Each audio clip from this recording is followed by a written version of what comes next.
तो last class में हम लोग ये सब पढ़े थे और आपको एक्सरसाइज करवाने के लिए बोले थे और एक्सरसाइज पूरा भी हो गया। किसी को डाउट तो है नहीं है तो अभी भी पूछ लीजिए। और बस अब आगे बढ़ते हैं और आगे हम लोग ईच और ईदर नीदर ये वाला केस हम लोग आज पढ़ेंगे, ठीक है ना। चलिए आज वो ट्रांसलेट के हिसाब से उसको पढ़ोगे। जब भी छूट जाए क्लास तो जाके वहाँ देख लीजिए। देखिए अब हम लोग पढ़ेंगे। देखो हमने पढ़ा था कि आप पढ़े थे कि ही सिमिलर है तो इसके बाद क्या लगाओगे इज, उसके बाद मैं लिखूं डॉक्टर है तो ही इज अ डॉक्टर। अपने आप में ये सेंटेंस सही था कि नहीं था, अपने पढ़े थे ना। अगर इसी में हम लोग पढ़े थे कि ही एंड और मैं लिख देता हूँ आई, तो यहाँ पे आप लगाते थे आर। याद है आपको, क्योंकि ये दोनों मिलके क्या हो गया प्लूरल, तो आर के बाद क्या लगाएंगे डॉक्टर्स, ठीक है ना। क्या ऐसा आप पढ़े थे कि नहीं पढ़े थे, सिंगल प्लूरल लगे। ये दोनों बातें क्लियर था, कोई दिक्कत तो नहीं है कि ही इज अ डॉक्टर, वह डॉक्टर है। दूसरा ही एंड आई आर डॉक्टर्स, वह और मैं एक डॉक्टर्स हो गया, डॉक्टर, क्लियर है। अब देखिए यहाँ पे इसी में हम लोग पढ़ेंगे। देखो मैं लिखता हूँ ईच, ठीक है ना, और यहाँ पे मैं लिखता हूँ बॉय और दूसरी तरफ मैं लिखता हूँ बॉयज, ठीक है ना, ईच बॉय। और फिर मैं लिखता हूँ ईज या फिर लिखता हूँ आर, है ना। माई स्टूडेंट, ठीक है ना। अब एक बात यहाँ पे बताइए, सुनो, जब भी आपको ईच दिखेगा तो ईच के बाद जब भी नॉन लगेगा तो हमेशा सिंगुलर लगेगा, प्लूरल नहीं हो सकता। इतनी बातें समझ में आई। तो इसका मतलब कभी भी ईच के बाद बॉयज आप नहीं लिखोगे, आप क्या लिखोगे बॉय। जब ये सिंगुलर हो गया सब्जेक्ट, तो कल ही बताए थे जैसा सब्जेक्ट वैसा वर्ब, तो ऑटोमेटिक इसके साथ क्या लगाओगे इज और आर नहीं लगेगा। समझ में आ गया। इसका हिंदी क्या होगा, ईच और एवरी आगे चल के पढ़ेंगे। ईच का मतलब क्या होता है हिंदी में प्रत्येक या हरेक, क्लियर हुआ। प्रत्येक या क्या समझोगे हरेक। अब इसका हिंदी निकाल लिए, each boy is my student. Student से क्या होता है, हर एक लड़का मेरा क्या है छात्र। समझ पा रहे नहीं पा रहे। अब आपको एक सेंटेंस गलत करवा देते हैं और आपसे पूछते हैं कि मैंने इंग्लिश में कहाँ पे कौन सा सेंटेंस और कौन सा वर्ड गलत लिखा है। यहाँ पे देखो मैं सेंटेंस गलत लिखता हूँ, आपको सही करना है। ईच और boys are going to Patna today. बताएं क्या गलती कर रखा है, खुद बताइए। ईच के बाद क्या लगाओगे बॉयज, बॉयज तो लगेगा नहीं ना, क्या लगेगा ईच बॉय। इसका मतलब क्या होगा हर एक लड़का। बताइए जब सिंगुलर होगा तो आने वाला वर्ब भी सिंगुलर, इसको काट के क्या लिखोगे इज, उसके बाद क्या लिखोगे गोइंग टू पटना टुडे। कोई दिक्कत तो नहीं है, पक्का है ना। अब यहाँ पे आइए, इसी का एक जुड़वा भाई है जिसका नाम है एवरी। क्या नाम है एवरी। एवरी का मतलब ही हर एक या प्रत्येक सब, क्लियर है। अब देखो मैं लिखूं एवरी बॉयज, है ना, आर माई ब्रदर्स, मेरे भाई। चलो क्या बोलो कहाँ पे गलती कर रखा है, बोलो इन दोनों बॉक्स को पकड़ोगे, बोलोगे एवरी लगा है तो सर नॉन तो सिंगुलर होना चाहिए, ये बॉयज नहीं होगा, यहाँ पे बॉय लिखेंगे। और जब ये सिंगुलर हो जाएगा तो आने वाला वर्ब भी सिंगुलर, आर ना लगा के इज लगाएंगे। बोलो दिक्कत है क्या, ऐसा हम लिख सकते हैं ईच बॉयज हैव,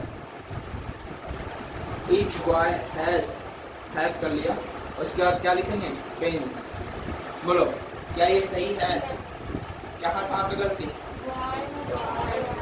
बॉय लिखोगे ना, उसके बाद क्या लिखोगे यहाँ पे हैज के बॉय के बाद क्या लगाओगे हैज। क्या मुझे उम्मीद है सेंटेंस सही है कि गलत, इसका आप जायजा लेने लगोगे। हिंदी तो निकाल ही लोगे, क्या लिखोगे क्योंकि सब बेसिक में आपने टेंशन पढ़ा। ईच बॉय हैज पेन, इसका मतलब क्या समझोगे सभी लड़के के पास, प्रत्येक लड़के के पास कलम। सर ऐसा क्यों होता है कि ईच और एवरी के बाद आने वाला नॉन हमेशा सिंगुलर ही क्यों होगा, प्लूरल क्यों नहीं हो सकता, है ना। अब ये क्वेश्चन मैं कुछ बातें से आपको वाकिफ कराता हूँ। देखिए सिचुएशन अलग अलग हो सकती है। मैं लिखूँ ऑल बॉयज, तो ऑल जैसे लगाया तो बॉयज लगाना ही पड़ेगा क्योंकि सभी लड़के की बात कर रहा हूँ, ये दोनों मिलकर प्लूरल होगा तो आर लगाओगे और उसके बाद माई ब्रदर्स लिख लो और भी इसका स्टूडेंट लिख लो, कोई भी आगे सेंटेंस कंप्लीट करने के लिए मीनिंग लगाएंगे। ऑल बॉयज है तो प्लूरल है तो वर्ब भी प्लूरल है, कोई दिक्कत तो नहीं है। समझ पा रहे हैं। अब देखिए सिचुएशन ऐसा होगा, मैं कहूँ सभी लड़के इस बक्से को उठा सकते हैं, सभी लड़के इस बक्से को उठा सकते हैं। कोई बक्सा मैंने लाया और कहा कि सभी लड़के इस बक्से को उठा सकते हैं, तो सब लोग आएंगे एक जगह पे, उठा लेंगे। तो उससे क्या होगा, जब एक बार मान लो चले एक बक्से को उठाने के लिए 10 लोग आ रहे हैं, तो क्या मुझे ये पता चल सकता है कि कितना ताकत है एक लड़के, कौन कितना फोर्स लगाया। हाँ, क्या पता चल सकता है? 10 लोग एक बार उठा रहे हैं, तो क्या आप बता सकते हो इसने कितना न्यूटन का फोर्स लगा दिया वहाँ? कोई नहीं बता सकता। समझ पा रहे कि नहीं पा रहे? लेकिन ऐसा भी हो सकता है अगर सिंगल सिंगल बुला ले और उसके बाद बक्सा उठवाए, कोई हो सकता है पूरा उठा रहा है, कोई थोड़ा सा उठा रहा है, कोई नहीं उठा पा रहा, सिचुएशन अलग अलग होगी, तो उसके अकॉर्डिंग आप डील कर सकते हो कि हाँ इसके अंदर कितनी पावर है, शक्ति है, कितने न्यूटन का फोर्स यहाँ लगा सकता है। तो ऐसी स्थिति को दिखाने के लिए ऑल का यूज नहीं करना, ऑल लगाओगे तो सभी की बात हो जाएगी। समझ पा रहे? और जब एक एक कर की बात होगी एकदम सेपरेशन में, तब ईच या एवरी ऐसे सिचुएशन में आता है। और जहाँ ईच एवरी हो जाए तो इंडिविजुअल की बात होगी, सिंगल सिंगल। समझ पा रहे? इसीलिए आने वाला नॉन हमेशा सिंगल होगा, और जब नॉन सिंगल हो जाएगा तो वह भी सिंगल होगा। बोलो समझ में आ गया? कोई दिक्कत तो नहीं है? ऑल सभी के बारे में बात करेगा, कोई इंडिविजुअल नहीं, लेकिन ईच क्या होगा, एक एक करके बात करता है। इसीलिए जब एक एक करके बात करेगा, करवाना सबको है, मतलब उठवाना सबसे है, लेकिन सिंगल सिंगल करेगा। तो ऐसे सिचुएशन में ईच या एवरी का यूज करेगा। पक्का? अब देखो ईच एवरी कहीं भी आपको मिल जाए कोई भी नॉन के साथ, तो नॉन हमेशा सिंगुलर होगा और वर्ब भी आने वाला क्या होगा, सिंगुलर। तब आपसे क्वेश्चन करते हैं, देखिए आप कितना समझ पाए हो। मैं लिखता हूँ each boy and each girl, उसके बाद बताइए यहाँ पे वर्ब लगाना है इज या आर। चलो यहाँ पे नहीं लगाते, नीचे में लगा देता हूँ। इज या आर लगाना है ना। Going to Delhi, going to Delhi. खुद बताओ क्या यहाँ पे लगाओगे, बताओ। आपको एक पूरा एक्सरसाइज दिया हुआ इस पे, आपको इंग्लिश हिंदी का ट्रांसलेशन पूरा है, बुक्स में किताबों में है, आप जाके करोगे। समझ पा रहे? मैं इसको क्यों बता रहा हूँ, ताकि आप लिखने के टाइम या कोई स्पीकिंग करो तो उस टाइम आप डिफरेंस समझ पाए कि सही बोल रहा कि गलत बोल रहा। समझ पा रहे कि नहीं पा रहे? तो बताइए क्या होगा, ये बताइए each boy and each girl, क्या आप इसको देखते ही क्या प्लूरल मानोगे? बोलोगे कभी नहीं सर एंड से जुड़ा उससे कोई मतलब नहीं, ये बातें एक एक करके करेगा। समझ पाए? कभी एक से ज़्यादा की कर ही नहीं सकता, एक बुलाएगा, उसका टेस्ट करेगा, उसके बाद आगे रिजल्ट देगा। समझ पा रहे कि नहीं पा रहे? तो ऐसे केस में क्या लगाओगे, इज लगाओगे, आर नहीं होगा। ये मत समझना कि एंड से जुड़ा है इसीलिए ना। समझ पा रहे कि नहीं पा रहे? ये एक एक करके बात कर रहा है। समझ पा रहे? एक गर्ल्स आएगा तो गर्ल्स आएगी तो उठाएंगे तो टेस्ट कर लेंगे, फिर बॉयज़ को लगाएंगे, देखो टेस्ट कर लो, तब लिखेंगे कि हाँ भाई। समझ पा रहे कि नहीं पा रहे? तो दिक्कत तो नहीं, इंडिविजुअल की बात करो, सबका सेपरेशन है। बोलो समझ में आ गया? पक्का? कोई दिक्कत तो नहीं है? कर लीजिएगा। हाँ चलो एक केस और ले लेते हैं। क्या यहाँ तक कट रहा है वीडियो? क्या हो गया, क्लियर था? आ रहा है ना? देख लोगे? हाँ चलिए, दिख रहा है, समझ में आ रहा है? इसको कॉपी कर लोगे आप? हाँ, ईच वाला केस क्या हो गया, खत्म। अब इसका एक्सरसाइज होगा, जैसे प्रत्येक बच्चे मुझसे मिलते हैं तो क्या लिखोगे, ईच चिल्ड्रेन की ईच चाइल्ड, ईच चाइल्ड ना लिखोगे। ईच स्टूडेंट सही है कि ईच स्टूडेंट सही है? Each student. एवरी पर्सन सही है कि एवरी पीपल सही है? बोलो समझ में आ रहा है? कोई दिक्कत तो नहीं है ना? जल्दी से इसको नोट डाउन कीजिए, डू इट फास्ट। और इसका एक्सरसाइज अभी है, उसको कॉपी करके देख लेना। आप कहाँ से स्टार्ट करोगे? नंबर 1 कर लेना, नंबर 2 कर लेना, फिर नंबर 3 कर लेना, नंबर 4 कर लेना, नंबर 5 कर लेना, नंबर 6 कर लेना, और यहाँ पे नंबर 7 कर लेना। ये सही दिखाने के लिए मैं ऐसे करवाता हूँ, समझ में आया? बाकी बुक पे एक्सरसाइज है, ये कैसे करो मैं समझाने के लिए इतना कर देता हूँ ताकि समझदारी आ जाए बस। बाकी एक्सरसाइज से बुक से एक्सरसाइज पूरा कर लेते हैं जितने भी किताबों में दिया हो। डू इट फास्ट, नहीं तो आप स्क्रीनशॉट ले सकते हैं।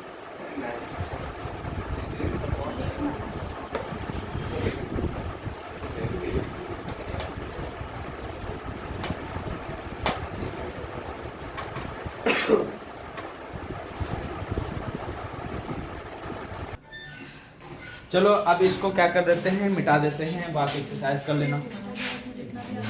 देखो ये आप फोकस करना, मेन टॉपिक और है 2-3 पॉइंट इसमें पढ़ना। फिर हम लोग आज बेसिक ऑफ मॉडल जो आप लोग कल करके आएंगे उसको खत्म करेंगे। ठीक है, देखो ये फोकस करो यहाँ पे। देखो आप यहाँ पे मैंने लिखा है, देखो जब भी होगा तो ईदर डॉट डॉट डॉट, उसके बाद ईदर के बाद जो कॉम्बिनेशन होता है और का, यानी ईदर के बाद कोई नॉन आएगा यानी सब्जेक्ट आएगा, सब्जेक्ट 1 कह सकते हो, और के बाद भी सब्जेक्ट आएगा 2 इसको कह सकते हो। उसके बाद यहाँ पे कोई भी वर्ब आएगा, उसके बाद सेंटेंस आगे बढ़ जाएगा। ऐसा होगा, फ्रेमिंग स्ट्रक्चर होगा कि नहीं होगा। तो ऐसे केस में क्या होता है, चलो छोटी सी बातें और पढ़ लेते हैं। जैसे आपने इधर और में कैसे पढ़ा, यहाँ पे देखो मैं कहूँ ही, चलो बेसिक बातें यहाँ पे देख लो, ही और मैं लिखूँ एंड, ही एंड, उसके बाद मैं लिखता हूँ शी, तो यहाँ पे इज लगाओगे कि आर लगाओगे? हाँ, आगे कुछ भी है सेंटेंस को पूरा करने के लिए। यहाँ पे से बताओ सब्जेक्ट ये प्लूरल हुआ तो वर्ब भी तो प्लूरल होगा कि नहीं होगा, तो क्या लगाओगे? आर। क्या इज आएगा? नहीं आ सकता। चलिए, लेकिन इसी में मैं ही और शी कर लूं, उसके बाद मैं इज या आर करूं, उसके बाद सेंटेंस आगे कंप्लीट करने के लिए कुछ ले लिया, तो बताओ ऐसे केस में आप इन दोनों वर्ब मतलब सब्जेक्ट को मिला दो, उसके बाद यहाँ वर्ब का सिलेक्शन करो। जब भी और आएगा ना तो या तो ही या तो सी वाली बात है। और का मतलब होता है या, और एंड मतलब होता है और। ये दोनों का डिफरेंस देखना, ही और शी, इसका मतलब या तो वह या तो वह, यानी ये मेल पर्सन को दिखा रहा है, ये फीमेल को दिखा रहा है। और ऐसे केस में ये देखो या तो ये है या तो ये वाला केस है, इसीलिए सिंगुलर है, दोनों तो एक साथ की बात कर नहीं रहा। और अगर लिखा होता है तब सब दोनों मिला के बात कर रहा है, और लिख रहा है ये वाला, एंड लिख रहा है तो दोनों मिल गया। और लिख रहा है या तो इसकी या तो इसकी, कोई एक ही है, दोनों एक साथ नहीं है। तो ऐसे केस में हमेशा सिंगुलर होगा, आर का यूज नहीं होगा। आगे चल के सेंटेंस आप लिख सकते हो कि ही एंड सी डॉक्टर्स लिख लो, जो भी आप इंजीनियर्स लिख लो, लॉयर्स लिख लो, कुछ भी लिख लो कंप्लीट करने के लिए सेंटेंस छोटा था। तो ऐसे केस में मैं ये दिखा रहा हूँ कि सब्जेक्ट के बाद वर्ब का सिलेक्शन की बात कर, समझ पा रही कि नहीं पढ़? तो बताओ और की बात हो गई, या तो या तो ये, ठीक है। इसका आपने देखा कुछ नहीं करना, और के बाद जैसा सब्जेक्ट होगा उसी के अकॉर्डिंग वर्ब का यूज करो। समझ में आया? अब देखो कैसे, मैं लिखता हूँ आई, उसके बाद और, उसके बाद मैं लिखता हूँ हे, और यहाँ पे इज। देखो ये सिंगुलर दोनों थे इसलिए इज लगा देते, लेकिन ऐसा हो जाएगा कि आई और ही लिख दें, उसके बाद मैं इज या एम लिखें, है ना। उसके बाद यहाँ पे मैं डॉट डॉट डॉट कर लेता हूँ। चलो मैं आगे लिख रहा हूँ टीचर्स लगा लेता हूँ, या टीचर लिख लें, ठीक है। चलो हैप्पी लिख लेता हूँ, एडजेक्टिव का केस लिख लेता हूँ। चलो ऐसे केस में बताओ, अब बताओ ये जो और है या तो ये, लेकिन वर्ब दोनों अलग अलग होगा। ही होगा तो इज, आई के अकॉर्डिंग एम। अब तो यहाँ पे फंसेंगे तो करेंगे क्या? कुछ नहीं। और जो है, और के बाद जो सब्जेक्ट होगा उसी का इफेक्ट वर्ब पे जाएगा। समझ पा रहे पा रहे? तो ऐसे केस में ही के अकॉर्डिंग क्या लगाओगे? इज। एम का यूज नहीं होगा। समझ पा रही कि नहीं पा रहे? हाँ बोलिए। अच्छा वहाँ कट जा रहा, तो ऊपर लिख लेता हूँ। अब देखिए सुनो, मैं यहाँ ले लेता हूँ, अब तो ठीक है। ही के बाद और मैं लिखता हूँ और, उसके बाद मैं लिखता हूँ आई, और मैं एक और सेंटेंस लिख देता हूँ यहाँ पे एम, और यहाँ पे मैं लिखता हूँ इज, उसके बाद मैं लिखता हूँ हैप्पी, है ना। और मैं यहाँ पे लिखता हूँ, उलट देता हूँ केस, और उसके बाद मैं लिखता हूँ ही, उसके बाद मैं लिखता हूँ एम, उसके बाद मैं लिखता हूँ इज, उसके बाद मैं लिखता हूँ सैड या हैप्पी, जो भी लिखना सेंटेंस कंप्लीट करने के लिए छोटा सा। मेन ये देखना है कि सब्जेक्ट को सिलेक्शन कैसे कर रहे हो वर्ब के लिए। देखो और के बाद जितने भी सब्जेक्ट होंगे उसी सब्जेक्ट के अकॉर्डिंग आपका वर्ब पे इफेक्ट पड़ता है। तो ये जो सब्जेक्ट है और के बाद आई है, तो आई के अकॉर्डिंग एम चुनना। और है तो और के अकॉर्डिंग क्या है? ही। और के बाद ही है तो ही के अकॉर्डिंग यहाँ पे वर्ब सिलेक्ट होगा इज। इस तरह से सिलेक्शन होता है। इतनी बातें क्लियर है? कोई दिक्कत तो नहीं है? अब देखो यही बात हम यहाँ लिखते हैं। मैं लिखता हूँ ईदर के साथ और का कॉम्बिनेशन बनता है। मैं लिखता हूँ ईदर यू और योर फ्रेंड, और योर फ्रेंड FRIEND लिखा हुआ, और योर फ्रेंड। और मैं लिखता हूँ इज, और मैं लिखता हूँ आर, गोइंग देयर या गोइंग करके छोड़ देता हूँ। बताओ इनका वर्ब कैसे सिलेक्ट करोगे आप? क्या और के बाद इफेक्ट पड़ेगा ना इस सब्जेक्ट का, तो इनके अकॉर्डिंग आपका वर्ब का क्या करना? सिलेक्शन करना है। तो इनके अकॉर्डिंग इज सही होगा, आर का यूज नहीं करोगे। दूसरी बात ऐसा भी हो सकता है ईदर लिख दूं, ईदर के बाद मैं लिख देता हूँ पहले फ्रेंड को, क्या लिखता हूँ? फ्रेंड को, और उसके बाद मैं और देता हूँ और के बाद यू लिख देता हूँ, उसके बाद बताइए इज या फिर क्या होगा, आर होगा। फिर गोइंग या कमिंग को भी सेंटेंस को कंप्लीट करने के लिए लगाओगे, तो इनका वर्ब का सिलेक्शन कैसे करोगे बताओ। यू के अकॉर्डिंग क्या लगाओगे, आर आएगा और यहाँ भी ऐसे ही होगा। और मीनिंग निकाल देना, इधर यू और योर फ्रेंड, या तो तुम या तुम्हारे दोस्त इज गोइंग देयर, वहाँ जा, गोइंग देयर, गोइंग मतलब लिखा हुआ और तो कंप्लीट पूरा लिखा हुआ नहीं, तो ऐसे सिचुएशन में क्या होगा, तुम या तुम्हारे दोस्त जा रहे, और यहाँ का होगा या तुम्हारे दोस्त या तुम जा रहे। क्लियर हुआ। और वर्ब का सिलेक्शन कैसे करना है, कोई दिक्कत तो नहीं है, पक्का हाँ पक्का ना। अब ये पहले कॉपी करो, इसी का कॉन्सेप्ट आगे चल के पढ़ेंगे। Do it, copy fast now, do it now.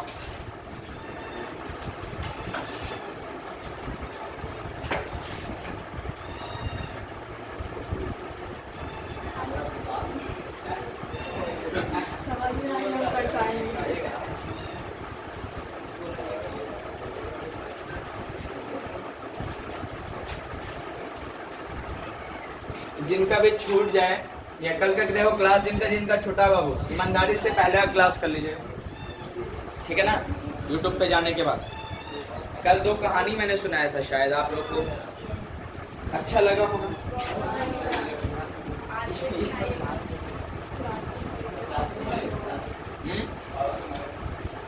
वो जाके आप यूट्यूब पे ही देख लेना जो कहानी सुनाए, है ना। एक और कहानी आज याद है, कौन कहानी, कहानी तो बहुत है, मैं सिचुएशन दिखा के ना बताया।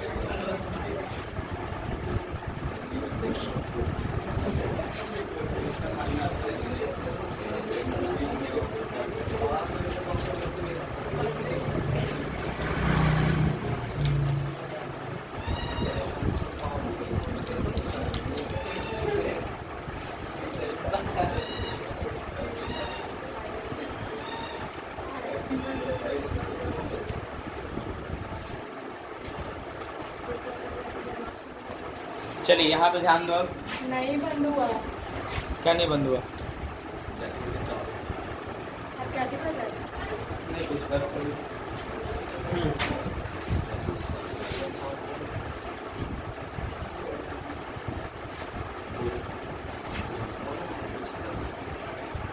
चलिए एक और केस मैं ले लेता हूँ, ठीक है ना। कुछ नहीं करना, जो ईदर और पढ़े हो ना, ईदर में आप एन जोड़ लेना बस। क्या जोड़ लोगे? एन। जैसे मालूम चला आपको पढ़ना है नीदर नॉर वाला केस, क्या पढ़ोगे? नीदर। तो ईदर देखो लिखे हो ना, ईदर। उसके बाद ईदर का जो कॉम्बिनेशन बनेगा वो एन और नॉर से बनेगा, और यहाँ भी सब्जेक्ट हो गए और यहाँ भी सब्जेक्ट नंबर 2 हो गए। उसके बाद वर्ब का केस होगा सेंटेंस को कंप्लीट करने के लिए। क्लियर है? ऐसा बनेगा। इसका क्या मीनिंग होगा? जैसे मैं बोलूँ ना ही तुम ना ही तुम्हारे दोस्त वहाँ जा रहे हैं, ऐसा बोलते कि नहीं बोलते? ना ही तुम ना ही तुम्हारे दोस्त इस किताब को पढ़ रहे, ऐसा कई सेंटेंस बनता है। तो वही नीदर नॉट का कॉम्बिनेशन बनेगा। जैसे मैं बोलूँ, मैं एक सेंटेंस लेता हूँ, neither you nor your friend nor your friend, फिर लिखता हूँ इज और दूसरी तरफ लिखता हूँ आर गोइंग। बताओ क्या सेंटेंस सही बनेगा? खुद बताओ। आपको बताया है जब भी नॉर और का केस होगा, ये जो सेकंड सब्जेक्ट होगा वर्ब वही डिसाइड करेगा, उसी का इफेक्ट वर्ब पे जाएगा। समझे? तो क्या लगाओगे? योर फ्रेंड है तो इज लगाओगे, यू के देख के आर मत लगा देना। क्लियर है? इसका मीनिंग क्या होगा? नीदर यू ना ही तुम, नॉट योर फ्रेंड ना ही तुम्हारे दोस्त, इज गोइंग वेयर जा रहे। क्लियर है? पक्का? कोई दिक्कत तो नहीं है? चलिए मैं बोलूँ नीदर ही नॉर हिज फ्रेंड्स, फिर लिखता हूँ हैज और दूसरी तरफ लिखता हूँ हैव डन इट। बोलो क्या बनेगा इन दोनों का कॉम्बिनेशन? क्या होगा बताओ? ये मैं नंबर 1 मान लूँ, नंबर 2 सेंटेंस, ठीक है ना। तो वर्ब कौन डिसाइड करेगा बाहर? कोई दिक्कत तो नहीं है? तो आप बताइए वर्ब कौन सा होगा? हैज होगा, हैव का यूज नहीं हो सकता, पक्का? कोई डॉट? ये नीदर नॉर वाला केस, ठीक है ना? अब इसमें एक और आता है जिसका नाम है नॉट ओनली, नॉट ओनली, फिर ये सब्जेक्ट होगा और beauty but also, not only but also, फिर सब्जेक्ट नंबर 2 होगा, फिर यहाँ पे वर्ब डिसाइड करके सेंटेंस को कंप्लीट करोगे। इतनी बातें समझ में आएगी नहीं आएगी? बोलो। अब यहाँ पे देखो मैं हैश लगा दे रहा हूँ, ये पॉइंट था आपका, ये क्या है? पॉइंट। अब इसको समझना, मैं लिखूं not only you, not only you but also your friend, ठीक है ना? हैज या हैव, उसके बाद मैं लिखता हूँ डन इट, डन इट। इन दोनों में से क्या वर्ड लगाओ? देखो बट, देखो नॉट ओनली का जो कॉम्बिनेशन है बट आल्सो के साथ ही होगा और किसी के साथ नहीं होगा। यहाँ पे नॉट ओनली के बाद अगर यू लिखा सब्जेक्ट, तो वैसे ही बट आल्सो के बाद भी एक सब्जेक्ट होगा, नॉट कंटेक्स्ट होगा। क्लियर है? इसका मतलब क्या होगा? नॉट ओनली यू, सिर्फ तुम ही नहीं, बट आल्सो योर फ्रेंड, बल्कि आपके दोस्त भी। समझ में आया? अब वहाँ पे सिलेक्शन कैसे होगा? तो ये जो वर्ब है का डिसीजन कौन लेगा? ये आके लेगा। समझ पा रहे? जो वर्ब के नजदीक है सब्जेक्ट, वही डिसीजन लेगा कि मैं सिंगुलर हूँ तो आने वाला वर्ब सिंगुलर, मैं प्लूरल हूँ तो आने वाला वर्ब प्लूरल। तो इनमें से बताओ कौन सा वर्ब सही होगा? समझ पा रहे कि नहीं पा रहे? क्लियर? हैव का यूज नहीं हो सकता। समझ में आया? बोलो, कोई डाउट नहीं है ना? नहीं समझ में आया? नहीं, सुने एक बात और, मैंने क्या बोला है? नॉट ओनली के बाद जो रहेगा वही बट आल्सो के बाद भी आएगा। देखो कैसे, आप सोच रहे हैं कि सर नॉट ओनली अगर मैं लिख दूं आई लिख देता हूँ, है ना, बट आल्सो, और आप सोच रहे हैं कि यहाँ पे ही ना लिखे हिम लिख देता हूँ, तो क्या सेंटेंस सही होगा? बिल्कुल गलत हो जाएगा। नॉट ओनली क्या कहता है कि मेरे बाद जो है बट आल्सो को वही देना होगा, यानी मैं दोनों एक ही भाई हूँ, सेम टाइम का एकदम सेंस होना चाहिए, सेम टाइम। यानी अगर मैं बोल रहा है, नॉट ओनली कह रहा है कि अगर मैं क्या दूंगा? सब्जेक्ट, सब्जेक्टिव फॉर्म, तो इनके बाद भी सब्जेक्टिव फॉर्म, इनके बाद नॉन, तो इनके बाद भी नॉन, इनके बाद फ्रेज, इनके बाद ही फ्रेज। समझ पा रही? लेकिन नॉन फ्रेज होगा, नॉन फ्रेज होगा। समझ पा रही? नॉन का टाइप तो नॉन का टाइप। क्लियर हुआ? यहाँ पे हिम आएगा नहीं, क्यों नहीं आएगा? समझ में आया? योर सब्जेक्टिव फॉर्म, तो ये ऑब्जेक्टिव फॉर्म क्यों लेंगे? तो इसके बदले क्या लिखोगे? ही लिखोगे, शी लिख सकते हो, यू लिख सकते हो। ऑब्जेक्टिव फॉर्म नहीं लगे, सब्जेक्टिव फॉर्म, तो मैं लिख देता हूँ he. Not only I but also he. अब यहाँ पे मैं लिखता हूँ एम, और फिर मैं लिखता हूँ इज, और फिर मैं लिखता हूँ आर गोइंग देयर। तो बताओ कौन सा सेंटेंस का वर्ब यहाँ सिलेक्ट कर लोगे? कर लोगे? हिंदी क्या होगा? नॉट ओनली आई, सिर्फ मैं ही नहीं बट आल्सो ही, और वो भी ये क्या कर रहा है? इज गोइंग देयर, वहाँ जा रहे हैं। बोलिए, समझ में आया? कोई डॉट है? जल्दी से कॉपी कर लीजिएगा, ठीक है?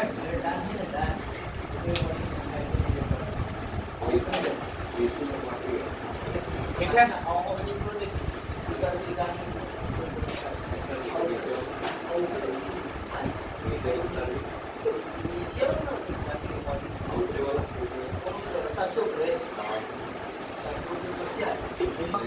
अरे उसको सुधार लो बाबू, क्या लिख दिया है? नीदर ही नॉर हिज फ्रेंड्स। तो नॉर और वाला केस बताए ना, किस पे इफेक्ट पड़ेगा?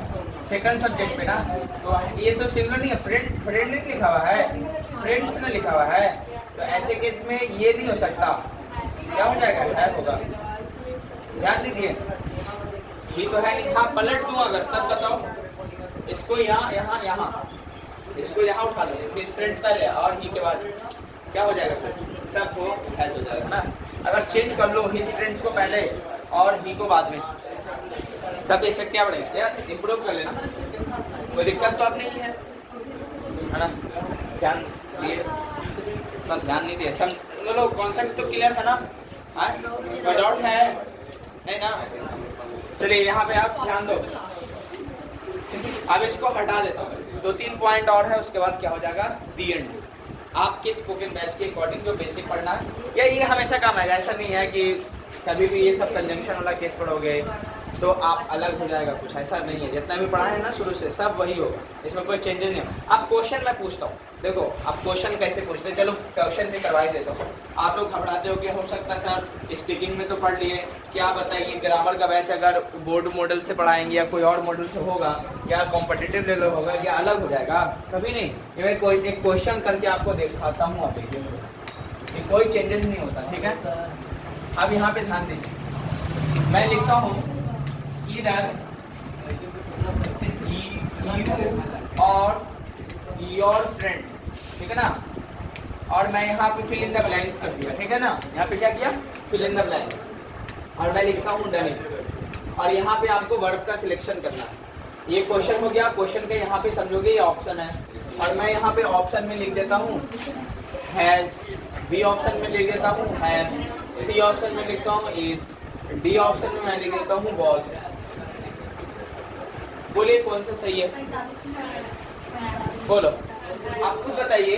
ये और के अकॉर्डिंग क्या आएगा, सिंगुलर होगा वर्ब, तो ऑटोमेटिक प्लूरल वर्ब को तो काट देना, हैव हट जाएगा, बचेगा हैज, इज या वाज, तीनों सिंगुलर है।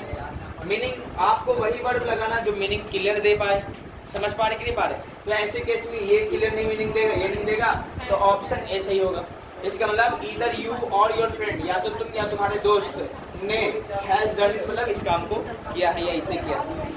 बोले समझ में? ये क्वेश्चन इस पैटर्न से इस पे बना सकते हैं, क्लियर है, घबराने का बिल्कुल बात नहीं।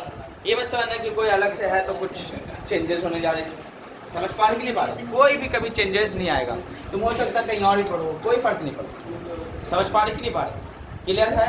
अब हेजिटेशन तो नहीं होगा स्पीकिंग में, वो पैटर्न क्लियर हो जाएगा, कोई डाउट नहीं ना। चलिए अब इनको क्या कर देते हैं, हटा देता हूँ, ठीक है। नहीं तो आप चाहे तो इस क्वेश्चन को कॉपी कर सकते हैं, नहीं तो मैं पॉइंट ही, ठीक है। अब एक क्वेश्चन कर लेते हैं आप, सुनो, नो लाफिंग नाउ।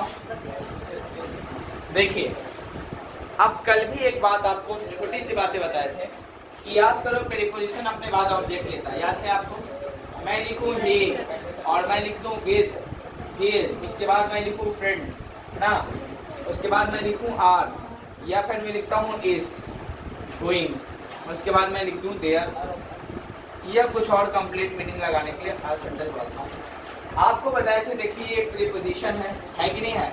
ये प्रीपोजिशन अपने बाद क्या लेगा, ऑब्जेक्ट लेगा। ये प्रीपोजिशन का क्या है, ऑब्जेक्ट है, और एक्स्ट्रा मीनिंग देने के लिए ये चीज आता है। अगर इनको ये हटा भी दो तो ही मेन सब्जेक्ट है, और यही सब्जेक्ट के अकॉर्डिंग वर्ब का आप सिलेक्शन करोगे, तो इसका मतलब खुद बताओ, इज लगाओगे, आर का यूज आप नहीं कर सकते। ये फालतू बातें लिखा हुआ, अगर इसको हटा भी दोगे तो मीनिंग देख जाएगा। ही इज गोइंग देयर, वह वहाँ जा रहा है, ये तो एक्स्ट्रा मीनिंग देने क्या है, विद हिज फ्रेंड्स, अपने दोस्तों के साथ, समझे। तो इसका मतलब ये फ्रेंड्स वर्ड सब्जेक्ट नहीं है, सब्जेक्ट कौन है, ही, तो इसी के अकॉर्डिंग यहाँ पे वर्ब का आपका सिलेक्शन होगा। बोले समझ में आ गया। अब मीनिंग क्या आएगा, वह अपने दोस्तों के साथ वहां जा रहा है। बोलिए समझ में आ गया, नहीं समझ में आया खुद बताओ। प्रेजेंट इंडेफिनिट नहीं पढ़ा था, प्रेजेंट कंटीन्यूअस पढ़ा था ना, ही इज गोइंग देयर। अगर ये हटाओ तो बॉक्स क्या मीनिंग मिलेगा, वहां जा रहा है। तो विद हिज फ्रेंड्स, मतलब विद मतलब होता है के साथ, फ्रेंड्स मतलब क्या समझोगे, दोस्त, अपने दोस्तों के साथ वह वहां जा। बोले निकालने मीनिंग आ गया। मैं ये सिखा रहा हूँ कि विद प्रीपोजिशन होगा, इसको देख के इसका वर्ब सिलेक्शन नहीं करना, इस सब्जेक्ट के अकॉर्डिंग लगाओ। हाँ देखिए एक और एग्जांपल देता हूँ, मैं लिखता हूँ आई विद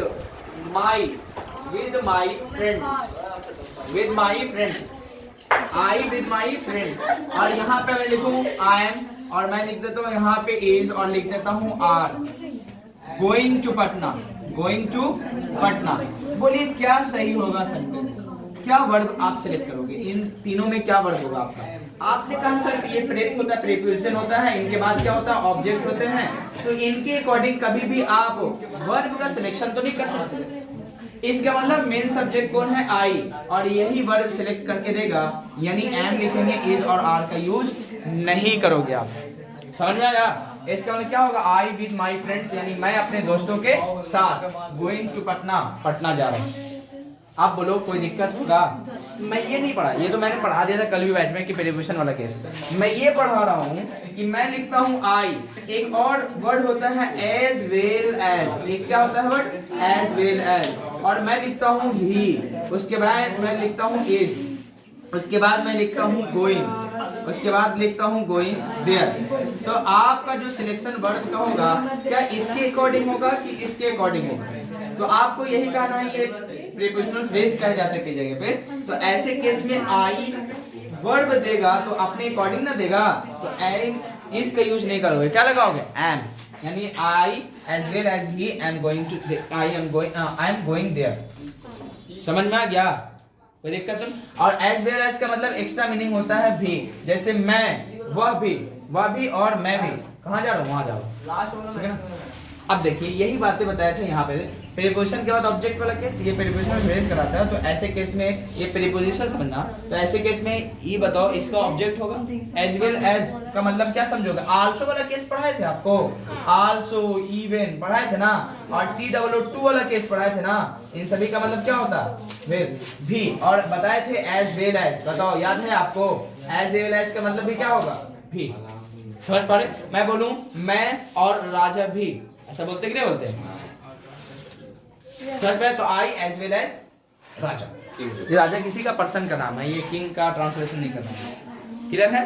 जैसे मैं और तुम भी, तो आई एज वेल एज यू, मैं और तुम भी दोषी हैं, तो क्या लगाओगे? आई एज वेल एज यू, उसके बाद एम लगाओगे कि आर लगाओगे? एम लगाना पड़ेगा, आई एम गिल्टी। क्लियर है? कोई दिक्कत इसमें नहीं होनी चाहिए, पक्का? यानी एज वेल एज के बाद ये प्रीपोजिशनल का ऑब्जेक्ट है, ये प्रीपोजिशनल फ्रेज का, तो आई मेन सब्जेक्ट है, इसी अकॉर्डिंग यहाँ पे क्या लगाओगे? एम का यूज होगा। बोलिए समझ में आ रहा है क्या? कोई डॉट नहीं है ना? अब देखो क्वेश्चन इस पे कैसे, ये तो आपके एक्सरसाइज में पूरा हिंदी इंग्लिश का स्पीकिंग का कर लोगे, इस पैटर्न पे दिया हुआ है, कोई डॉट तो नहीं होगा। मेन फंक्शन हो सकता है आप कभी घबरा जाओ कि हो सकता है सर दिक्कत हो जाए, ऑब्जेक्टिव कैसे पूछता है बोर्ड मॉडल पे, ये बड़ा इंपॉर्टेंट है। हर जगह पे देखोगे पूरा सिंटेक्स पढ़ते हो ना, तो बोर्ड मॉडल पे एक आध दो क्वेश्चन इससे जरूर टकरा जाते हैं। समझ पा रहे कि नहीं पा रहे? आज के बाद बताओ ये रटने की जरूरत है? ये तुरंत देख के कहोगे मुस्कुराओगे, रटन ये नहीं पढ़ना कि rule number 1, rule number 2, rule number 3, rule number 5, कितना रूल रटेगा? समझदारी आ गया तो फिर कहा, समझ में कि नहीं? ये समझदारी आप कैसे भी दे दे, बस देखना प्रीपोजिशन ऑब्जेक्ट आ गया तो इसके बाद तो वर्ड तो हो नहीं सकता, मेन सब्जेक्ट है, उसके बाद काम ठीक कर देंगे। बोलिए समझ में आ रहा है? रट्टा नहीं मारना, किताबों में जाओगे रूल नंबर 1, 2, 3, 4 कितना बच्चा एक दिन पढ़ा दूसरे दिन भूल गया। समझ पा रहे? क्या आज के बाद भूल पाओगे? कभी नहीं। समझ पा रहे? क्या ये ट्रिक है? ट्रिक नहीं, समझदारी है। लैंग्वेज कभी भी ट्रिक से नहीं चलता, समझदारी से चलता है कि ये क्यों हुआ, कैसे हुआ। कई कई जगह पे हो सकता है ट्रिक चल जाता है, मोमेंट मतलब क्या होता है टेम्परेरी वाली बात है, समझ पा रहे? लेकिन अंडरस्टैंडिंग हमेशा समझने से आएगा कि क्या हुआ, क्यों हुआ, कैसे हुआ। समझे कि नहीं समझे? और यही गहन अध्ययन होती है। क्लियर है? कोई दिक्कत तो नहीं है? पक्का? चलिए अब यहाँ पे ध्यान दीजिए।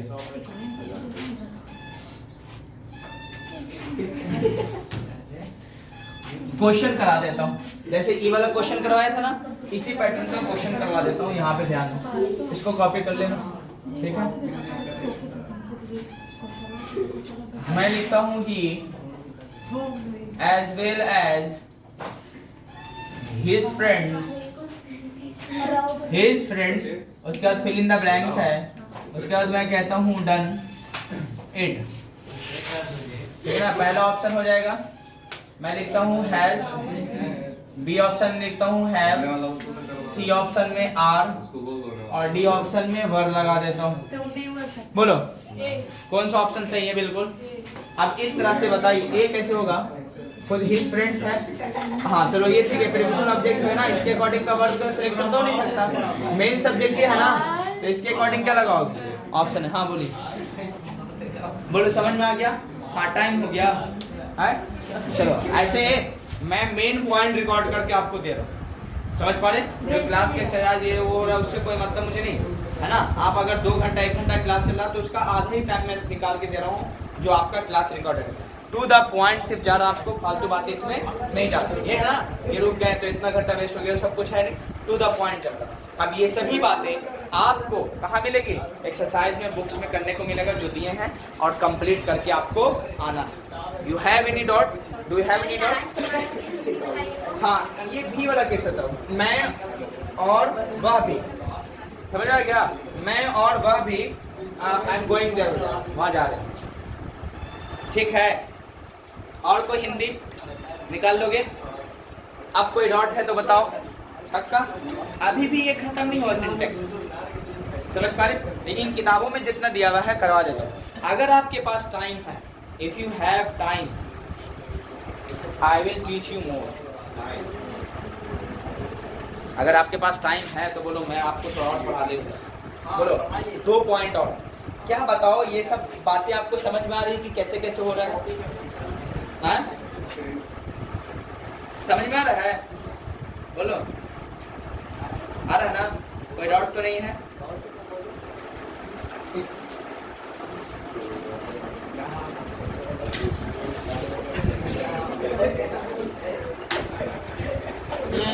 No talking now.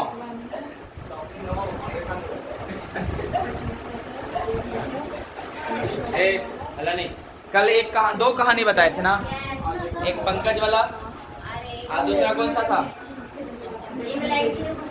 हाँ, गुस्सा वाला था।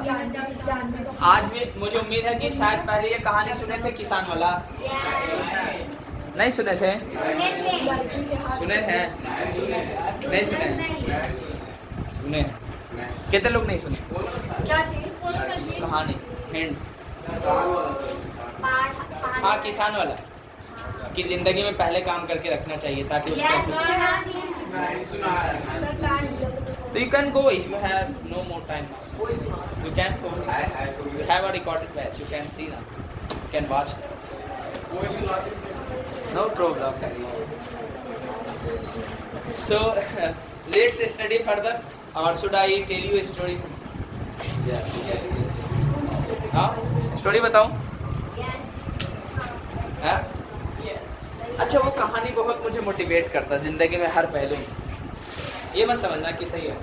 तो किसान वाला कहानी, किसान और लड़के का, एक बार सुनने के बाद आपको एहसास होता है कि नए नए कंटेंट आने चाहिए, लेकिन वो कहानी बहुत ज़बरदस्त है। सबसे टॉप लेवल पे मैं वो कहानी रखता हूँ, वही किसान और लड़के। हाँ, ये भी बात है, एक बार अगर कहानी सुन लिया तो दोबारा सुनने में मज़ा नहीं आएगा, लेकिन उन लोगों का ख्याल रखो जो लोग नहीं सीखे, है ना? पक्का? कोई दिक्कत नहीं ना? चलिए, कहानी का लाइन स्टार्ट होता है। ये नहीं सुनी होगी, वो दोनों नहीं सुने होंगे, वो सब नहीं सुने होंगे ना, ये सब एक ये दो बस, और बाकी सब ऐसे ही खाली है ना। चलो, कहानी की स्टार्ट हो जाती है। देखो, हाँ, कोई बात नहीं। हाँ, चलो तो कहानी स्टार्ट करें। हाँ, पक्का? उसके बाद फिर से 2 पॉइंट और है, उसका जाना। अभी कहानी का ये मत समझना, कहानी सुनाने की बात। देखिए, हल्ला मत करो। एक किसान था, वो बहुत गरीब था। अब तुम्हें थोड़ा बहुत किसान का बैकग्राउंड भी देख लेते। किसान बहुत गरीब था, दूसरे की खेती करता था। उसके फैमिली मेंबर सब बहुत पहले गुजर चुके थे, इकलौता वही बचा था अपने लाइफ में, अपने मतलब ज़िंदगी चला रहा था किसी तरह। दूसरे की खेती करता था, गरीबी ज़िंदगी थी, तो सोचा कि कब तक मैं दूसरे की खेती करूँगा, कुछ ना कुछ मेरे खुद के होते, खुद का साम्राज्य बड़ा होता। तो रात भर सोचता है, फिर वो दिन में जब जाता है काम करने, काम तो कंटिन्यूस कर ही रहा था, कंटिन्यूस काम जैसे कर रहा था करने लगा। तो उसने बहुत मेहनत करने के बाद पैसे इकट्ठे किए, खुद के लैंड को परचेस किया, और परचेस करने के बाद खुद का खेती करना स्टार्ट कर दिया। अब दूसरे की वो खेती नहीं करने लगा, छोड़ दिया। कुछ सालों के बाद उसको एहसास हुआ कि इस छोटे से खेत में क्या होगा, मेरा और बड़ा साम्राज्य होता तो कितना बड़ा होता, कितना अच्छा होता। तो उसने कई सालों तक फिर मेहनत किए, और मेहनत करने के बाद जितने आसपास के ज़मीन थे सबको क्या कर लिया, वो खरीद लिया। अब अकेले से वो खेती हो नहीं पा रही थी, अब वो करे तो करे क्या। तो उसने सोचा कि मैं और लोगों को, मतलब दूसरे लोगों को अपने खेत में अलाउ करूँगा, परमिट करूँगा कि मेरे साथ आकर काम कीजिए, मैं उसका पेमेंट दूंगा जैसे मजदूर को दिया जाता है। तो उसने सोचा कि ऐसे लोगों को रखूँगा जो मेरे खेत के लिए सच में मेहनत करता हूँ, किसी और को मैं ना रखूँगा। तो उसने शहर में, गांव से शहर में एक एडवर्टाइजमेंट लगाया, और शहर में बहुत बेरोजगारी थी, लोग मतलब ऐसी बेरोजगारी थी कि गले में टांग कर घूमते थे कि मुझे कोई काम दे। ऐसे सिचुएशन में जब एडवर्टाइजमेंट वो देता है तो कई लोग उसके पास आते हैं। वो पूछता है बस एक ही क्वेश्चन, आप मेरे खेत के लिए क्या कर सकते हैं। एक क्वेश्चन था, अगर जवाब दे दोगे तो सही है, अगर नहीं दे पाया तो रिजेक्शन का चांस है। कई लोग आए, सबको रिजेक्ट किया, क्योंकि इस क्वेश्चन का जवाब कोई भी आया तो दिया ही नहीं। उसी शहर में एक लड़का था, पढ़ने लिखने के बाद जॉब ही नहीं लगा था उसका, तो क्या करता, उसने सोचा जीवन को चलाने के लिए कुछ ना कुछ तो करना चाहिए। तो उसने सोचा लॉ फिलहाल मैं खेती ही कर लेता हूँ। वो जाता है उस किसान के पास और उस किसान का वही क्वेश्चन होता है कि आप मेरे खेत के लिए क्या करोगे। सामने में इंटरव्यू में बैठा होता है, वो कहता है कि जब आंधी आएगा, तूफान आएगा, बारिशें होगी तो मैं सो जाऊँगा। बड़ा अटपटा जवाब है। कोई आपसे पूछे कि आप मेरे खेत के लिए क्या करोगे, तो आप जवाब दे रहे हो कि आंधी आएगा, तूफान आएगा तो मैं सो जाऊँगा, तो बड़ा अटपटा जवाब है। लेकिन किसान सोच रहा है ये व्यक्ति बहुत पढ़ा लिखा है, ज़रूर इसका मतलब होता होगा, कुछ ना कुछ वजह ज़रूर होगा, इसमें छुपा हुआ ज़रूर कुछ है, राज की बात है। रात भर सोचता है, कहता आप जाइए मैं आपको कॉल करूँगा। रात भर सोचता है लेकिन उसका जवाब वो ढूंढ नहीं पाता है कि मतलब क्या, समझ नहीं पाता। सुबह सुबह सोचता है कि कितने लोगों को रिजेक्ट करेंगे, अभी मतलब बरसात के टाइम आने वाले हैं, बेहतर क्या होगा उसको बुला लेते हैं, काम से करना शुरू करें, जब तक गाइडेंस होगा कि क्या क्या करना है उसको बता देंगे। तो इसने सोचा कि चलो सुबह कॉल करता, बुला लेता, क्या जाइए, छोड़िए उससे बातें कि आपकी बातें मैं समझ नहीं पाया, लेकिन आइए आप मुझे अच्छे लगे, आइए। काम करना स्टार्ट हो जाता, खेती करना स्टार्ट। कहीं उसके रूल रेगुलेशन समझा दिया कि देखो ये हमारे बाग हैं, इसमें कुछ पशु हैं, पशु का ऐसे करना, पूरा डिटेल उसको दे दिया, उसको समझ में आया। बस एक ही कंडीशन था, जब भी पानी आएगा, बरसात आएगा, आंधी तूफान आएगा तो वो सो जाएगा भाई, यही कंडीशन था उसका इंटरव्यू में ना, था ना। चलिए तो आगे कहानी स्टार्ट हो जाती है। वो चलता है अपनी ज़िंदगी में, जैसे चल रहा था सब कुछ चलने लगता है। और वही बरसात का टाइम में देखोगे आंधी तूफान बारिशें होने लगती है, ऐसा देखा कि नहीं। वही किसान जब बरसात का टाइम उसकी ज़िंदगी में आ जाता है, वो किसान अपने गाँव से शहर की ओर गया हुआ रहता है कुछ सामान लाने के लिए, समझ पा कि नहीं पा रहे। और वो जब शहर में जाता है तो थोड़ी देर के बाद उस बरसात के मौसम में बादल का रंगत चेंज हो जाता है, बारिशें का मौसम लगता है ना, बारिश होने वाला, बिल्कुल वैसे ही मौसम बना है। थोड़ा देर के बाद इतनी तूफान, इतनी बारिशें होने लगती है, उसको अचानक याद आता है उस किसान को कि जिसको मैं खेत में रख कर आया हूँ, वो जो पर्सन उसने मुझे इंटरव्यू में कहा है कि जब आंधी आएगा, तूफान आएगा तो मैं सो जाऊँगा, मैं काम नहीं करूँगा। तो दौड़ कर आता है शहर से, कहाँ, गाँव की ओर, और सोचता है कि चलो मेरे पशु बाग में बंधे हैं, जल्दी से उसको ले आते हैं। पहले आता उस लड़के को उठाता है, तो वो जानता था कि ज़रूर सोया हुआ मिलेगा, तो जाता उठाता कि उठो चलो, मैं बहुत सारे पशुओं को बाद में बांध रखा है, कहाँ आए, सब भाग जाएंगे। तो कहता है कि मैंने आपको इंटरव्यू में बता दिया था कि कोई भी काम, मतलब जब आंधी आएगा, तूफान आएगा तो मैं सो जाऊँगा, मैं कोई भी काम नहीं करूँगा। बोलता जाइए, मैंने पहले कंडीशन पूरा कर रखा। तो बेचारा किसान कहता है कि इस सिचुएशन में डिस्कस करना, बहस करने से बेहतर है मैं खुद काम कर दूँगा। जाता है, बाद में तो कोई भी पशु नहीं होते इस जगह पे वो बांध के जाता है। वो और घबरा जाता है कि शायद कहीं और तो नहीं भाग गया। तो आता है उस खटाल में जहाँ उसने बहुत अच्छे तरीके से पहले जानवर बांधा था। जब वापस उस जगह पे आता है तो देखता है कि अच्छे तरीके से वो पशु बंधे हुए, इस तरीके से बंधे हैं कि उसने भी उस तरीके से नहीं बांध रखा था, इतने मजबूती से उसने बांध रखा था।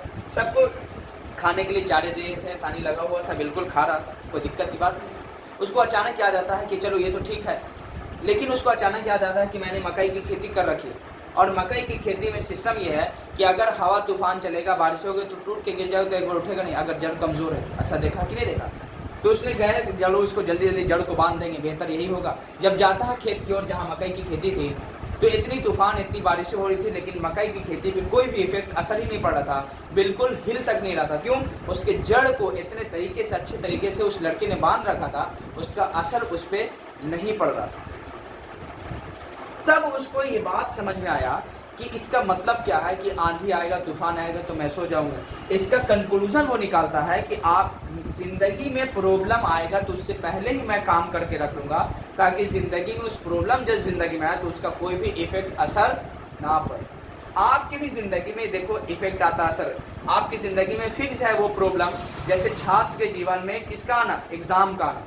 अगर आप पहले से तैयारी नहीं करोगे, पहले से पूरा फसल उस टाइम में गला हुआ दिखेगा, भागते फिरोगे इधर का उधर, उधर का उधर, आंसर करते हो, चिट्टा पुर्जा करोगे। समझ पा रहे? इसीलिए अगर पहले से तैयारी कर लोगे तो कोई भी इफेक्ट उस टाइम में नहीं पड़ेगा, मुस्कुराओगे। वो किसान को उस समय समझ में आया कि इसका मतलब क्या था। कभी कभी ज़िंदगी में वही होता है, हम लोग की ज़िंदगी में, कि पहले जो आप इतना मेहनत टीचर करवा रहे हैं उसको आप समझ नहीं पाते हो, और जो बच्चे पहले से समझ जाते हो उस टाइम में वो मुस्कुरा रहे हो। और ये सिर्फ स्टूडेंट की लाइफ की बात नहीं कह रहा हूँ, ये हर व्यक्ति की बात कह रहा हूँ जो ज़िंदगी में पहले मेहनत नहीं करते हैं। जब उनकी ज़िंदगी में प्रॉब्लम आता है तब उनको एहसास होता है कि काश मैं पहले कर लिया होता। माँ बाप अभी आपकी ज़िंदगी में जितनी गलतियाँ होंगी शायद आपसे शेयर नहीं कर पाएँ, लेकिन कहते ज़रूर होंगे बेटा अच्छे से पढ़ लो, क्योंकि ज़िंदगी मेरी तरह ना बन जाए इससे पहले तुम तैयारी करके रखो। खुलेआम नहीं बोल सकते, समझ पा रहे, लेकिन ज़रूर हिंट्स करते रहो कि बेटा पढ़ो, फोर्स करते हैं, लेकिन आपको बुरा लगता हो क्योंकि उन्होंने ज़िंदगी को देखा, वो कहानी से सीखा है। जो मैंने आपको कहानी बताई इससे सीखे होंगे। समझ पा रहे कि नहीं पा रहे कि ज़िंदगी में अगर पहले काम कर लो, कुछ बड़ा मुकाम पहले कर लोगे तो आने वाली ज़िंदगी में जितने फैमिली उसको तुम खुद अकेले संभाल पाओगे। और ये टाइम आएगा, और पहले से अगर तैयारी नहीं है तुम्हारी तो एक ज़िंदगी में मजदूर बन के रह जाओगे और आगे कुछ नहीं कर पाओगे। ये ब्लैंक नहीं, मैं आपको टीचर होके एक लैंप दिखा रहा हूँ, लैंप समझ रहे, रास्ते दिखा रहा हूँ कि देखिए आपकी ज़िंदगी में आएगा, इससे पहले तैयारी करके रख लो। ये कहानी हर लोगों के जीवन का है, जो हर लोग पहले से तैयारी नहीं किए होते हैं तो लोग छटपटाते हैं। ये नहीं है, हर लोगों की ज़िंदगी है। इसलिए पहले कोई भी काम, आपकी ज़िंदगी फिक्स है, जैसे कोई अगर शादी करा तो उसकी ज़िंदगी में वो प्रॉब्लम आएगा एक दिन, वो तैयारी पहले से अच्छे से नहीं अरेंजमेंट करेगा तो उस टाइम भाग दौड़ होगा। समझ पा रहे, इसलिए पहले सब कुछ तैयारी करो। कोई चीज़ लाइफ में फिक्स्ड होता ही। क्लियर है? कोई कहानी का मतलब समझ में आया? बस 5 मिनट और दीजिए, आपका ये टॉपिक भी खत्म हो जाएगा। ठीक है ना? अब चलिए इसको हटा देता हूँ, बस एक पॉइंट और दे दीजिए, आपका क्या हो जाएगा खत्म। ठीक है, चलिए 2 पॉइंट है, 1-2 पॉइंट। अब देखिए अब देखिए, आप सुनो, अब यहाँ ध्यान दो। बार बार आप लोगों के लिए कहानी ऐसे नहीं कि आप हमेशा याद रखने का, ये सही बात है। अब देखो ये सुनो, अब मैं कहूँ मेरे दोस्तों में से एक दोस्त यहाँ आ रहे, मतलब कई दोस्त हैं मेरे, उसमें से एक दोस्त मेरे आ रहे हैं, ऐसा बोलते कि नहीं? तो ऐसे केस में क्या होगा, आप शुरुआत किससे करोगे? वन ऑफ, ठीक है ना, माई, उसके बाद मैं लिखता हूँ फ्रेंड, और एक तरफ मैं लिखता हूँ फ्रेंड्स, और मैं यहाँ पे लिखता हूँ इज, और मैं यहाँ पे लिखता हूँ आर। कमिंग हियर या कमिंग। अब आपको कंक्लूजन ये है, वन ऑफ लिखा हुआ है, माई फ्रेंड्स में लिखा हुआ है, चलो फ्रेंड लिखना एक जगह पे, माई फ्रेंड लिखा हुआ है, माई फ्रेंड्स लिखा हुआ है, यहाँ पे इज और आर लगा हुआ है, कौन सा सही होगा? आपको घबराना नहीं, देखो समझना क्या है, मैं लिखता हूँ, देखो इसका मतलब होगा, आपने अब तक जो पढ़ा है वो क्या पढ़ा है? का की के, ऑफ का मतलब का की के, जैसे राधा के पिता, द फादर ऑफ राधा, ऐसा पढ़ा कि नहीं पढ़ा? तो ऑफ का मतलब क्या होता है? का की के रूप में आ जाता है। तो यहाँ पे आज पढ़ेंगे कि जो ऑफ की बातें हैं, ये ऑफ का मतलब होता है में से। क्लियर है? और ये किसकी बातें करेगा? तो सिलेक्शन की बातें करेगा। अब देखो गौर से समझना, तभी समझ में आएगी कि होता है सेकंड। वन ऑफ इससे मतलब फ्रेंड। अब खुद बताओ, जब आप सिलेक्शन करने जाओगे, चुनने जाओगे किसी भी चीज़ को, तो कई चीज़ों में से एक का सिलेक्शन होगा कि एक में एक का होगा? ऐसा तो कभी नहीं हो कि एक लोग हैं एक का एक में सिलेक्शन करो, यानी कई लोगों में से एक का सिलेक्शन होगा, ऐसा सिचुएशन बनेगा। कई लोगों में से 2 का सिलेक्शन होगा, कई लोगों में से 3 का, जैसा जरूरत हो उसके अकॉर्डिंग। मैं भी क्या करूँ, मेरे दोस्तों में से एक दोस्त, इस वाला दोस्तों कई हो, उसमें से मैं एक का सिलेक्ट करके बता रहा हूँ। तो आप खुद बताओ, इसका मतलब ये कभी भी सिंगुलर तो नहीं होगा, हमेशा प्लूरल लगाओगे। माई फ्रेंड्स लिखोगे तब एक का सिलेक्शन कर रहे हो, इसका मतलब होगा मेरे दोस्तों में से एक। समझ में आ गया? यहाँ पे फ्रेंड्स क्यों लिखा, फ्रेंड क्यों नहीं लिखा? समझ में आ गया? क्योंकि दोस्त की बात है, एक से ज्यादा है, तब ना यहाँ प्लूरल रखना पड़ेगा। और इसको फिर क्या करना, माई फ्रेंड तो लिख नहीं सकते, क्योंकि सिलेक्ट कर रहे हो तो बहुत सारी चीजों में से एक का सिलेक्शन आप करेंगे। क्लियर है? तो क्या लिखोगे? वन ऑफ माई फ्रेंड्स लिखना पड़ेगा, फ्रेंड आप नहीं लिख सकते। अब यहाँ पे खुद आओ, यहाँ पे वर्ड पे सिलेक्शन की बात है, तो खुद बताओ क्या इनके अकॉर्डिंग लिख देंगे? बिल्कुल नहीं। क्यों? अभी बताएं कि ये प्रीपोजिशन है, प्रीपोजिशन के बाद क्या होता है, उसका ऑब्जेक्ट होता है, तो ऑब्जेक्ट के अकॉर्डिंग वर्ब का सिलेक्शन आप नहीं कर सकते। सब्जेक्ट यही है, और सब्जेक्ट सिंगुलर है तो वर्ड भी सिंगुलर होगा, इसीलिए इज लगाओगे, आर का यूज आप नहीं कर सकते। बोलो समझ में आया? और हिंदी क्या होगा? वन ऑफ माई फ्रेंड्स, ये इंग्लिश सही होगा, one of my friends is coming here, यानी मेरे दोस्तों में से एक दोस्त यहाँ रहे। अब देखो यहाँ पे वन फ्रेंड भी नहीं लिख सकते, क्यों? आपको बताया गया है कि नॉन के रिपीटेशन को बचाते हैं, प्रोनाउन लगाते हैं, तो यहाँ पे ऑलरेडी नॉन का केस है, तो यहाँ पे क्या फ्रेंड लिखने की जरूरत है? नहीं, ऑटोमेटिक अंडरस्टूड है। जैसे आप कहते हैं गो देयर कम है, तो अंडरस्टूड यू ऑटोमेटिक होता है कि जिससे बात हो रहा है उसी की बात करें। क्लियर है? कोई दिक्कत तो नहीं है? तो बोलो समझ में आ गया? पक्का?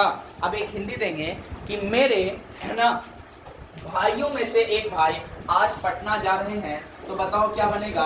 वन ऑफ माई, उसके बाद क्या लिखेंगे? ब्रदर्स। बोलो समझ में आ रहा है? वन ऑफ माई ब्रदर्स, उसके बाद क्या लगाओगे? इज की आर, इज लगाना पड़ेगा। उसके बाद क्या लिखेंगे? Going to Patna today, going to Patna today. Patna last में लगाओगे टाइम, टुडे लास्ट में फुल स्टॉप, यहाँ पे आर का यूज नहीं कर सकते। बोलिए बताओ कोई डॉट है इसमें? नहीं ना। अब एक लास्ट पॉइंट होता है, एक होता है, चलो कल पढ़ लोगे क्या? टाइम ओवर हो रहा है, चलो ठीक है, इसको कॉपी करके भाग जाओ। अब ये जाना घर पे जाने के बाद कोई भी डॉट हो ये फॉर्म देख लेना दोबारा वीडियो प्लेलिस्ट में, ठीक है? सी यू वंस अगेन, फिर से मिलेंगे।